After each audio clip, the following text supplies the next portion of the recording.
The movie begins with a scene set in the snowy mountains of Norway at night.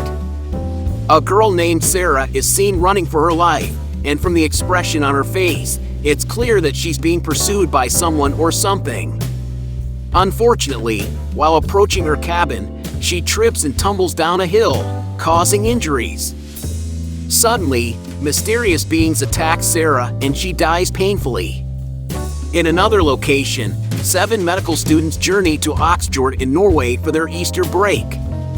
After a lengthy journey, they reach Vegard's cabin in the woods, where they discover that he is Sarah's boyfriend.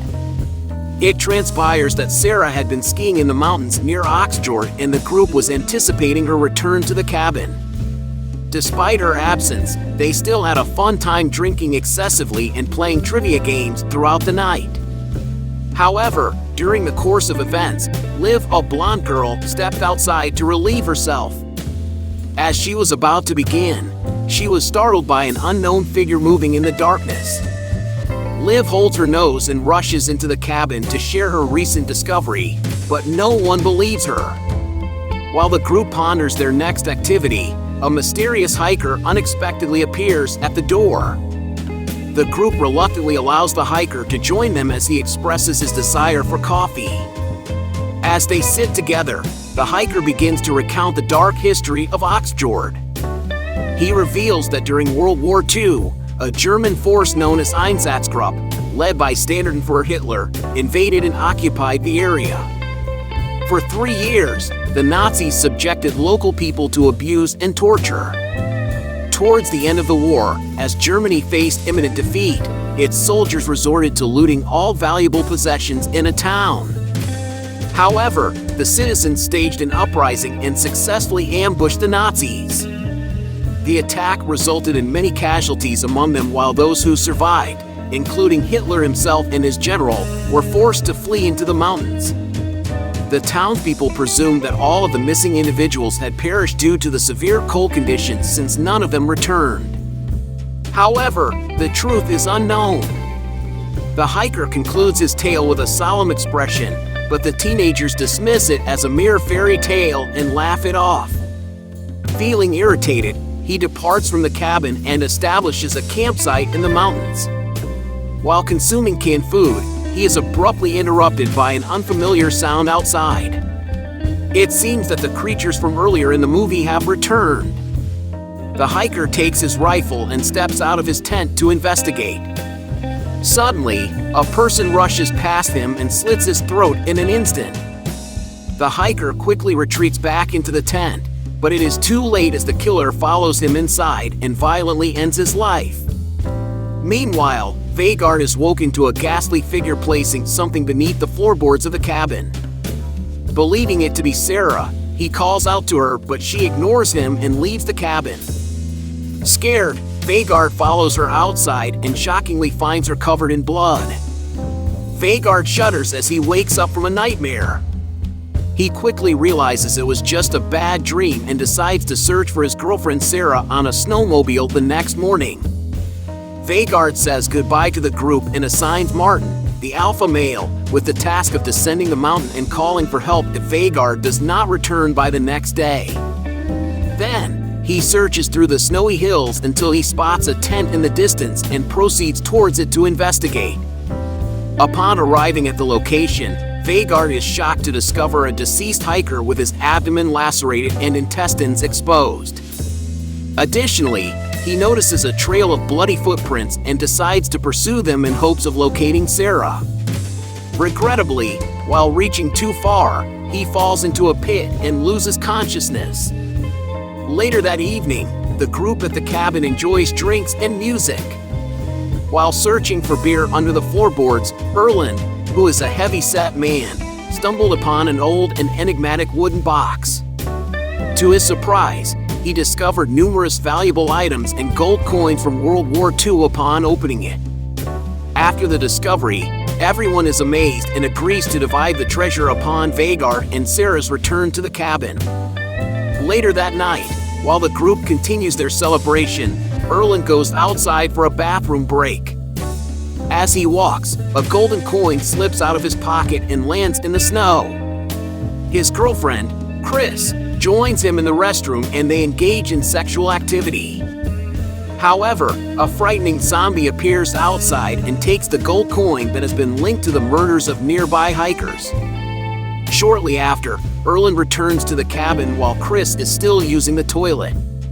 Suddenly, she sees a zombie's face peering through a hole and becomes terrified. Chris tries to escape, but the floor collapses beneath her, covering her in feces.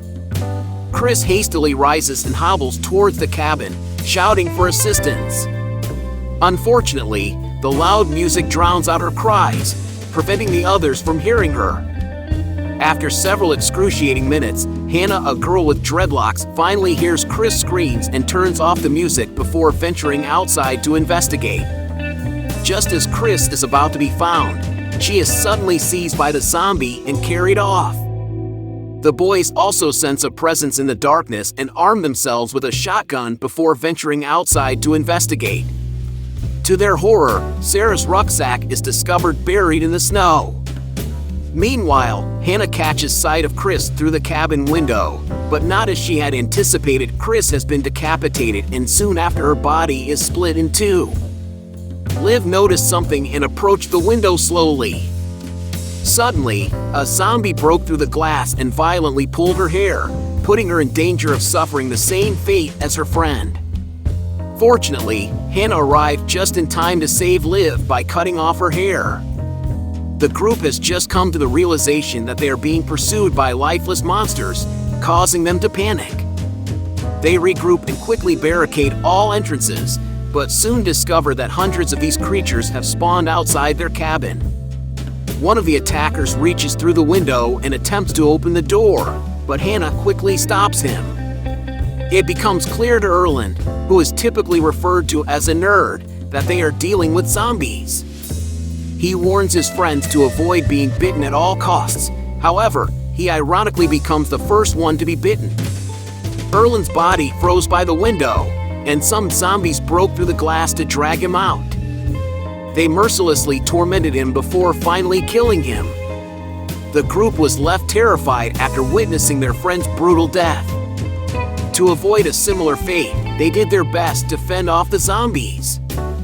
Fortunately, the remaining 4 survivors managed to survive the night through sheer willpower and a stroke of luck. The following morning, they made the decision that Hannah and Liv would descend the mountain to seek help while Martin and Roy stayed behind to divert the zombies' attention. Vegard regains consciousness and surfaces. He creates a makeshift torch and re-enters the cave to explore it. As he delves deeper into the eerie cavern, he discovers a Nazi flag that confirms the hiker's story. The zombies are indeed the missing Nazis. Vegard is horrified to discover Sarah's severed head among World War II firearms and several war helmets. Suddenly, a zombie emerges from behind and throws Vegard out of the cave. Despite this, he defeats the zombie by using his own helmet to bash its head in. Vegard drops to the snow, gasping for breath. Suddenly, another zombie emerges from beneath the snow and attacks him. Despite the surprise attack, Vegard manages to defeat this one too. However, as he turns his attention back to the first zombie that he had pummeled into the ground earlier, it suddenly rises up and rushes towards him once again.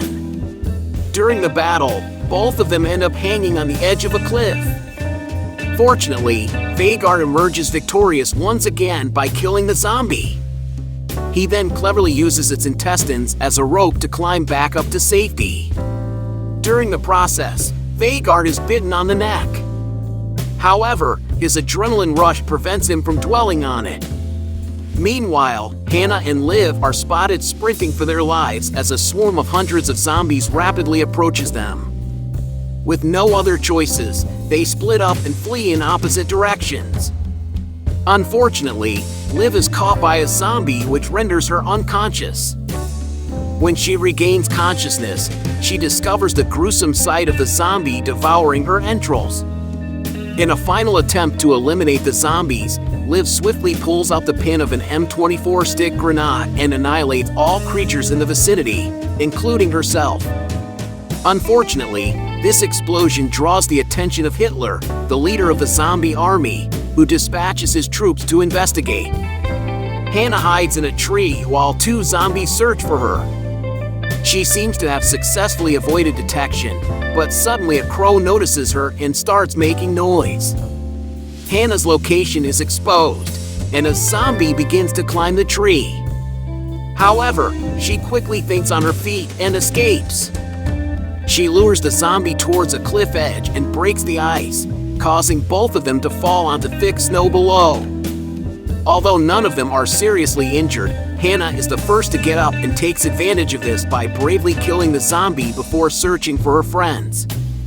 Meanwhile, Roy and Martin attempt to secure the doors in the cabin but accidentally set it on fire when a Molotov fails to hit a zombie. They attempted to call for help, but the police promptly dismissed their frantic story. As a final option, they fled the blazing cabin and sought refuge in a nearby storage shed. Meanwhile, Vegard managed to return to his snowmobile and used a fishing hook to stitch up his wounds before mounting a machine gun onto the vehicle. He then set off on a mission to rescue his companions. Roy and Martin discover various tools and equipment. They understand the gravity of the situation and choose to equip themselves to confront the zombies directly. Armed with their gear, they fearlessly take on the undead, defeating them one by one. Vegard arrives on his snowmobile just in time and opens fire on the zombie troops, wiping them out. However, they rise again for a second wave and catch Vegard off guard. In this instance, the courageous protagonist is swiftly torn apart without any chance of victory. Martin witnesses this and becomes enraged, attacking the zombies with fervor. Amidst the turmoil, Hannah arrives, but Martin mistakenly identifies her as a zombie and fatally slashes her throat. Martin, overwhelmed with guilt, channels his rage by systematically eliminating each zombie. However, during the process, he sustains a bite on his arm and is now faced with a difficult choice. He faced a difficult choice between turning into a zombie or losing his arm. To avoid becoming like the Nazis, he decided to use a chainsaw and amputate his own arm. Unfortunately, his efforts were in vain as he was eventually bitten in the groin area. Afterward, the zombie captain known as Hitler appears and confronts the boys. As they get ready to defeat him, Hitler lets out a loud roar that unleashes an army of zombies from beneath the snow. After swiftly dispatching Roy, Hitler retrieves a golden watch from his pocket. Martin observes this and realizes that the zombies are searching for their lost treasure, which Erland had discovered in the cabin. In a desperate bid to save himself, Martin hurries back to the cabin that had been burnt down. He frantically searches for the wooden box and hands it over to Hitler. Fortunately, the plan succeeds and the zombies spare him.